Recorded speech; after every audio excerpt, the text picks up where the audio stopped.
Have you ever wondered what a narcissist might say if they were to share their thoughts with you, if they were to express their true intentions, if they were to tell you exactly how they perceive you and the relationship?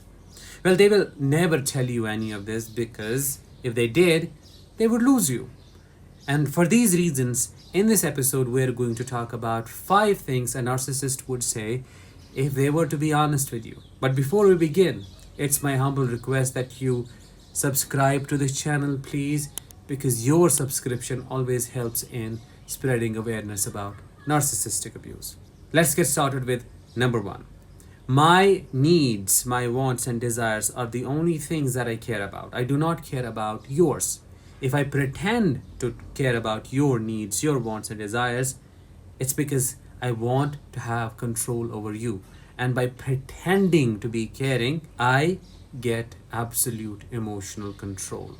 When a narcissist cares for you, it's all about them. They care because it is a transaction that's happening. If they put in any efforts, they are not genuine, true efforts, because they actually do not think about you as someone who is significant or important enough for them to care about.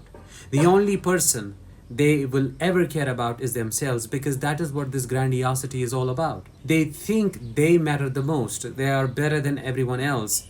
And there are people, everyone almost in their life is way below them. If that is the case, why would they care for those who are way below them? So they see you as objects. And if they pretend to be there for you, it's for them. They're getting something out of it. If they're spending money on you, they're expecting you to return it 10x, 10 times more. If they're putting in emotions, they're expecting you to be all into them. Well, they're not putting in any emotions into you. It's all fake. They pretend to feel emotions when it is actually an act going on. Number 2, I cannot and will not empathize with you. A narcissist, one we know, they do not have the capacity to empathize. That is how they are. 2, they do not think or care about empathizing with you because they don't think you are going through anything that needs their empathy. They see themselves as the victim. They want all the empathy. They want all the sympathy. They want all the people praising them. If you make it about yourself, if you ask for empathy, then you are being selfish. You are making up things. You are creating issues that never existed. And that does not deserve any empathy. That deserves their hatred. That's how it is processed in a narcissist's head. So they will not empathize with you. Talking about the cannot aspect, they do not have the emotional body. I always say this. They do not have the emotional body to access those emotions so that they can know you through knowing themselves. And in this, what I just said, in this lies the answer to almost all questions related to narcissists. Essentially, what you interact with is a false self, a mirage. So if they cannot know themselves, how would they know you? If they cannot know you, how would they empathize with you? Think about that. Number 3, I am aware I'm hurting you, but I don't care about changing my behavior. Many people ask me, are narcissists aware of what they're doing? They are. They are. Why would they be selective in their behavior? When you are out in the public, they have this pleasing, very sweet persona to them, and they're so kind, compassionate, or they're a completely different person. But when in private, they're a monster. This requires some agency. This cannot be happening on autopilot. This needs thinking. This needs conscious efforts.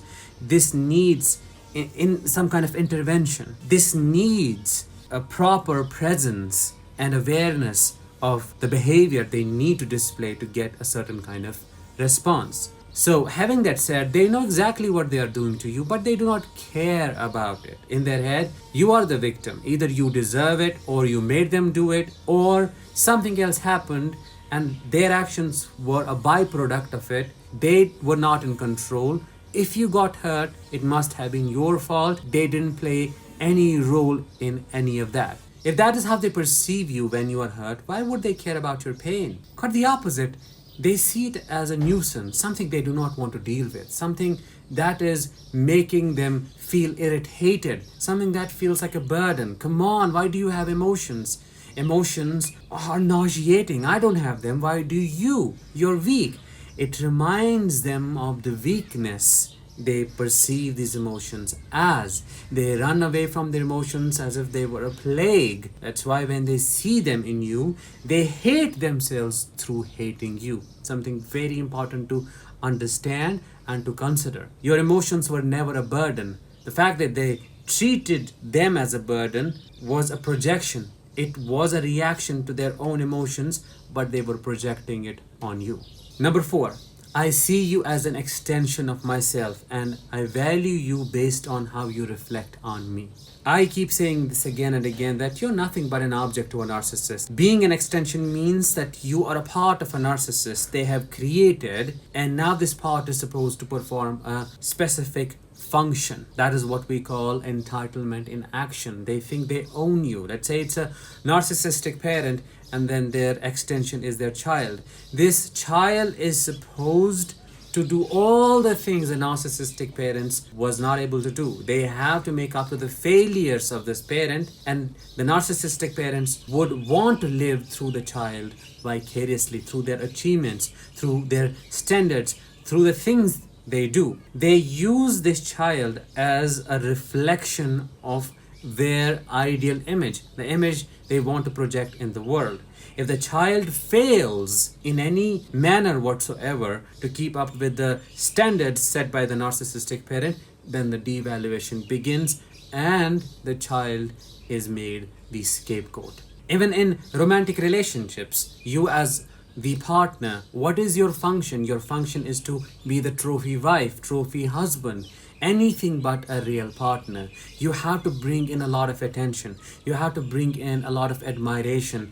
And the narcissist will act as if you are getting that attention or admiration because of them, when actually the opposite is the truth. It is because of you they are receiving all of that, but they would take all the credit for themselves. Have you experienced this? Let me know in the comments. Number 5 and the last one. I am deeply insecure. I am filled with shame, but I would never admit to any of that. I would project those insecurities and that shame on you, and I would punish you anytime you try to trigger that shame or that insecurity in me. Narcissists are containers filled with total shame, extreme insecurities, which is why they have such fragile egos. You say something, if not wrong, so you say something differently, and then you get an extreme reaction from the narcissist. They rage and you do not understand the reason or the reasoning behind their rage. So they punish you for attacking them when actually you're not attacking them. They are in that hyperactivated state all the time and they think everybody is trying to bring them down when that is not the case. If they were to be honest with you, they would say, it is my fault.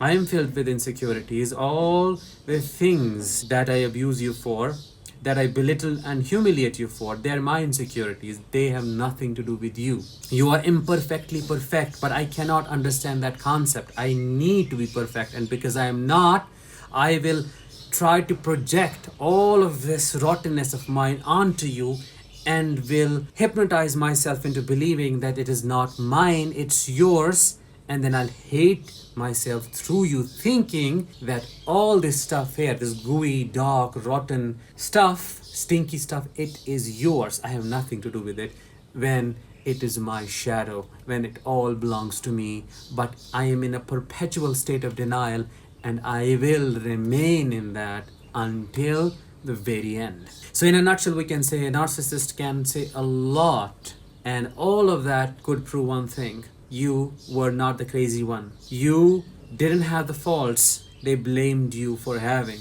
You were perfect as you are.